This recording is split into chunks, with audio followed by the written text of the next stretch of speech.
So the rise and fall of industry. This is sort of relating the concepts of the firm, which is what we learned this week, with our supply and demand model, which is what we learned last week. So I'm just going to do an example of what happens when, let's say, demand curve shifts. And we all know when that happens, right? When does demand curve increase, let's say? Just call out anybody when demand curve increases. No one? Demand never increases? Like what factors would cause it to increase? Rise in income. Rise in income. Or normal things. Sorry? Advertising. Advertising? Anything else? Anyone? Fall in price of complementary goods. Yeah. Those are all excellent examples.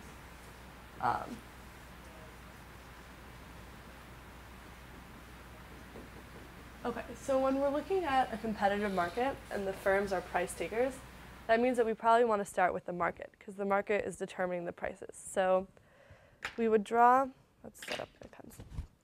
We would draw a demand curve, right, which intersects a supply curve. And our short run equilibrium price is going to be here, and our quantity is going to be here, right? So what we want to do is we want to extend this price all the way across to the firm graph. And then this is going to be this price in short run equilibrium. What are the profits of firms? 0, yeah. So firms are making 0 profits.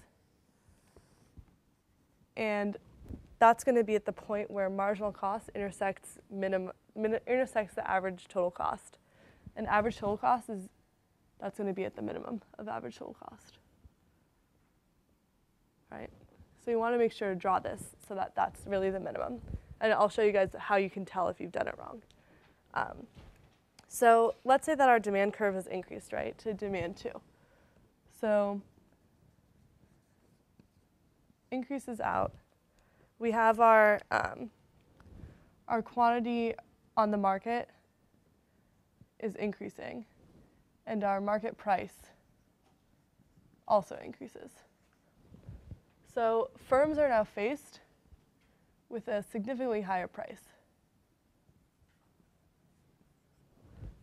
And then how do we determine how much a firm is going to produce?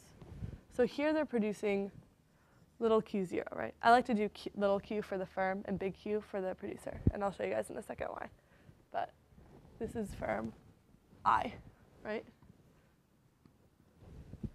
So they're producing q0i here, and then the price has increased. So they're going to shift their production outward so that their price is equal to marginal cost.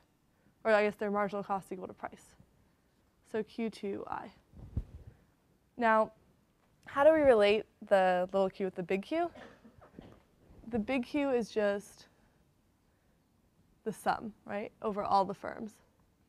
So the firms go from 1 to n of q0i, or 2, sorry.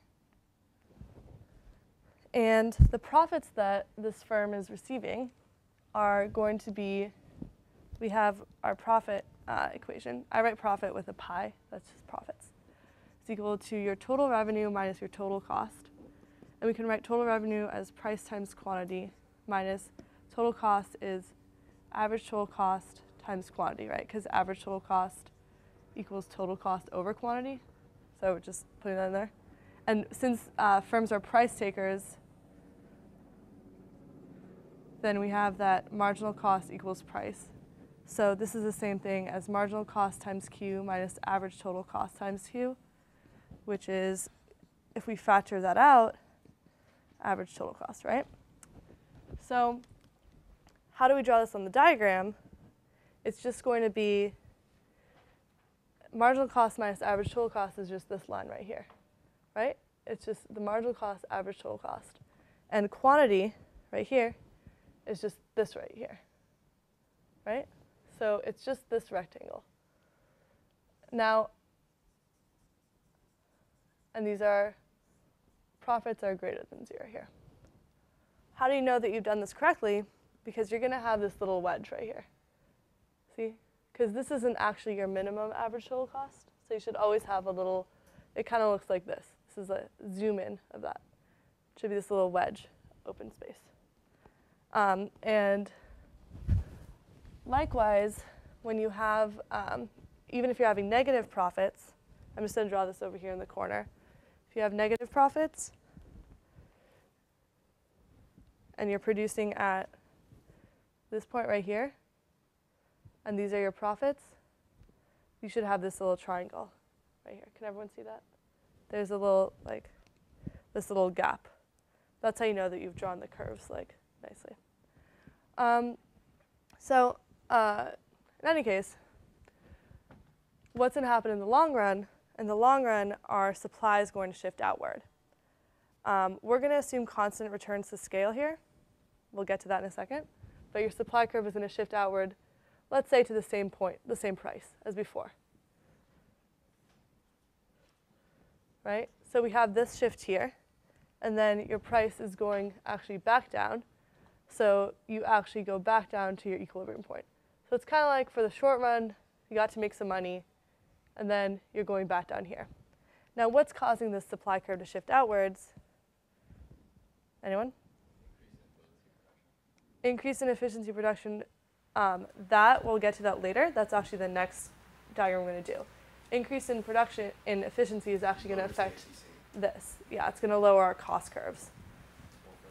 More firms, exactly. So what we're doing here, we're increasing the N. So if we're assuming that all the firms are the same, which is usually the case in a competitive market, we can write Q2 equals N Q2, right, for all the firms.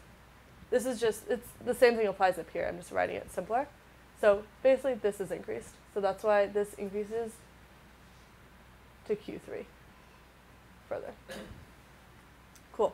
Yes? As a profit maximizing firm, why wouldn't you just want to minimize your average total cost for any given price so that you make a maximum amount of profit?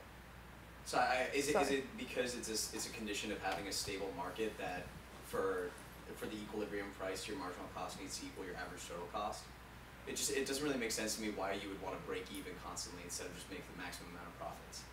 You can't make more profits than that. So like if let's say you and I are producing, tell me if I'm answering your question.